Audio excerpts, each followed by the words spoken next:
my town, I think it was in the 70s or the 80s, only 10% of the population knew Basque, and right now it's the 33%.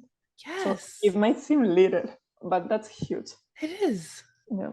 That's amazing. I have a random question.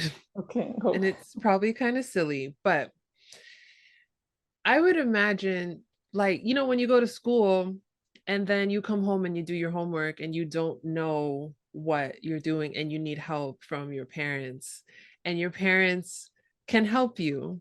But if you're coming home from Basque school and your parents don't speak Basque, Euskera, then how do you handle that?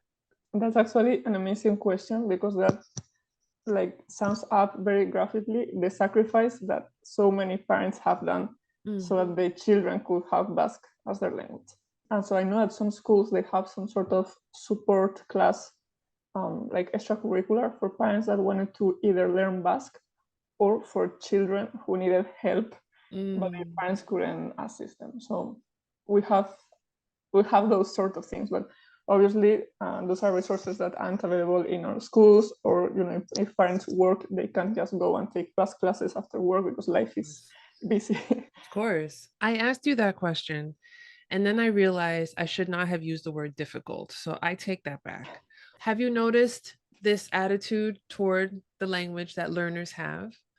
And two, if you've noticed that attitude, why do you think that people feel that way? It's a really good question, and I often think that it's more of an ideological discourse that we have learned that Basque is hard, Basque is hard. Often you hear it from people that have never gone or have never been to a Basque class.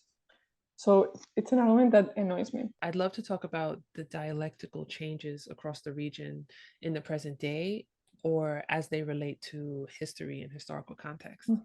Right now, well, according to Suazo, which is our most famous dialectologist, we have 5 varieties of Basque. So just as a reminder for people who might not be familiarized, the Basque Country is divided in the southern Basque Country, where we are bilinguals with Spanish, and northern Basque Country, where they are bilinguals with French. Right now, it's considered that there are 5 varieties, right? Well, right now, the Basque that we study in the education is standard Basque, and that's usually the one that's used for media, documents, and anything that's official. But what happens is that in those places where the standard variety and the local variety don't match, those who speak the standard variety are often perceived as like non-authentic, weird, too official, like why are you talking like that? However, as we mentioned before, the revitalization process has been possible thanks to education. So right now, the majority, all the youth speak standard Basque, right? But for those who only have the variety acquired in school, they don't have the family variety too, they only speak standard Basque.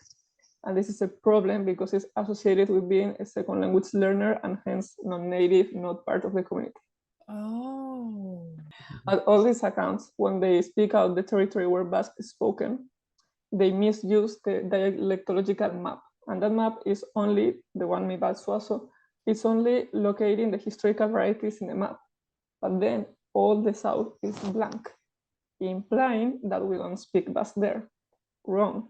But I assume there's so much trauma surrounding minoritized languages because it's not only the physical loss of the language, but also, I guess, people who feel what's the right way to transmit this language, what's the wrong way to transmit this language, and the people who are doing it are probably also unhealed from their trauma, Exactly. rightfully so. So they're transmitting their trauma along with the language onto the next generation. In that case, I think we're super lucky to have a standard Basque, because whenever I travel, let's say east, I always try to use as a standard as I can get so they will understand me. And if they think that my Basque is fake, then okay, we'll probably fight about it, but at least they understood me.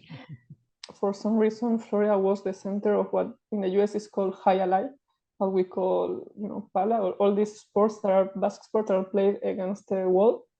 There are like 3 kinds, so I'm not sure which one was the successful or it was the 3 of them. The thing is that people were very big in Florida, also because of the betting war. Basque people love to bet. probably Americans too. I'm not sure what happened there. So I know that now they want to take it back, the passports thing, and Pitbull is one of the sponsors. Wow. So Miami is about to get crazy again. Mr. Worldwide. Like, Exactly. who else? Who else?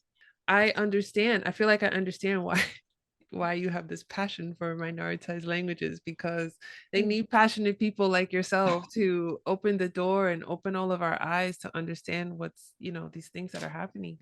I want people to know this is the point of the show too, is that everybody's story is different and everybody relates to a language differently. And this conversation that I've had is not like the one I had before, and it's not like the one I had before.